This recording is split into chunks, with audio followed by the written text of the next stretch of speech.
India में pizza 30 minutes में deliver हो जाता है, लेकिन कोर्ट से जस्टिस आने में डेकेड्स लग जाते हैं। और ये मीम नहीं है, इंडिया के जस्टिस सिस्टम की रियलिटी है।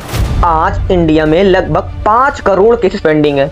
मतलब इतने केसेस कि अगर हर केस को सिर्फ 1 मिनट भी दिया जाए तो सालों निकल जाए। और इसी प्रेशर की वजह से 2026 में सरकार लाई है सुप्रीम कोर्ट जजेस अमेंडमेंट बिल, जिसमें सुप्रीम कोर्ट जजेस की संख्या 34 से बढ़ाकर 38 करने की तैयारी है। लेकिन सवाल ये है कि क्या सिर्फ जजेस बढ़ाने से सिस्टम फास्ट हो जाएगा? और आंसर है नहीं, क्योंकि प्रॉब्लम सिर्फ नंबर की नहीं, पूरे सिस्टम की है। अब पूरा सिस्टम स्टेप बाय स्टेप समझो। नेताओं की बातों में सिर्फ है भार, हर घोटाले का खुलेगा अब सार, तो अचीविंग पर्पस लेकर आया सच का वार।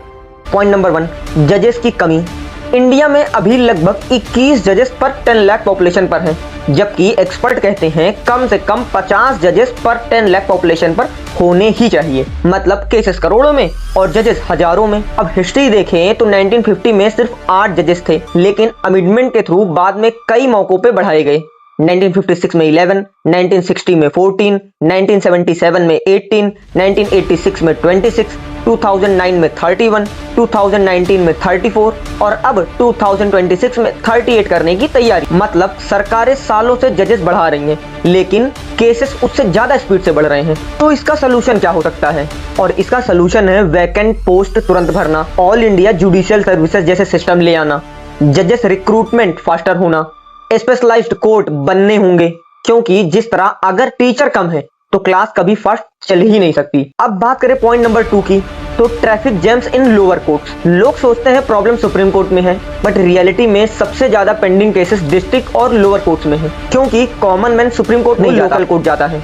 और वहां हालत ऐसी है कि कोर्ट रूम कम, स्टाफ कम, जजेस कम, फाइल माउंटेन्स की तरह स्टैक्ड और हियरिंग पे हियरिंग। मतलब ऊपर सुप्रीम कोर्ट अपग्रेड हो रहा है, लेकिन नीचे पूरा सिस्टम लैग कर रहा है। और इसका सोल्यूशन है हर डिस्ट्रिक्ट में मॉडर्न कोर्ट्स, ऑनलाइन हियरिंग, ई फाइलिंग मैंडेटरी करना, फास्ट ट्रैक कोर्ट को ज्यादा यूज होना, स्मॉल केसेस के लिए सेपरेट ट्रिब्यूनल बनाना। वरना अभी तो ऐसी कंडीशन है कि ट्रेन का इंजन तो तेज है, लेकिन पीछे लगे हुए सारी बोगीज टूटे हुए, तो ट्रेन फास्ट कैसे चलेगी? अब बात करें पॉइंट नंबर 3 की, जो सबसे इंपॉर्टेंट है, और वो है पुलिस सिस्टम।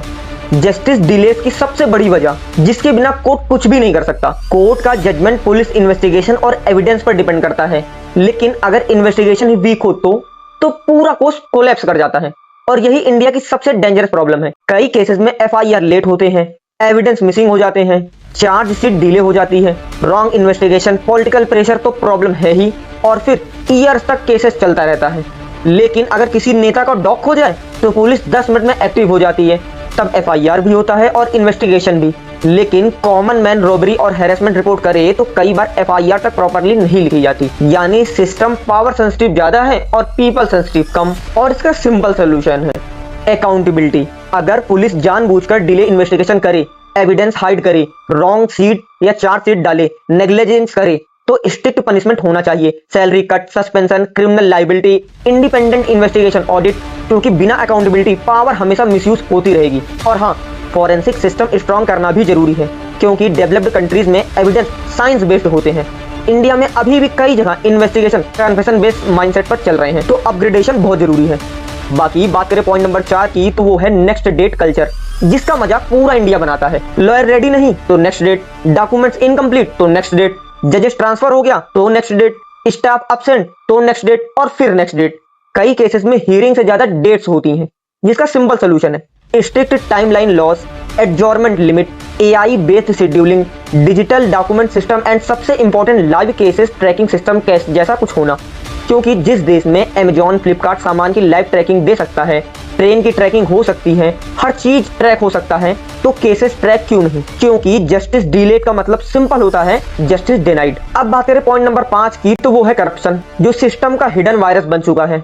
मैं ये नहीं कह रहा हूं कि हर जजेस खराब है, लेकिन करप्शन एग्जिस्ट तो करता है in form of influence, money power, political pressure, expensive lawyer advantage. मतलब थ्योरेटिकली लॉ सबके लिए इक्वल है, लेकिन प्रैक्टिकली रिसोर्सेस मैटर करते हैं। Rich person top lawyer hire कर सकता है, पुअर आदमी बेसिक रिप्रेजेंटेशन के लिए स्ट्रगल करता है। तो इसका सिंपल सोल्यूशन है ट्रांसपेरेंट अपॉइंटमेंट, कोर्ट प्रोसीडिंग की live streaming, strong judicial oversight, affordable legal aid, asset की ट्रांसपेरेंसी।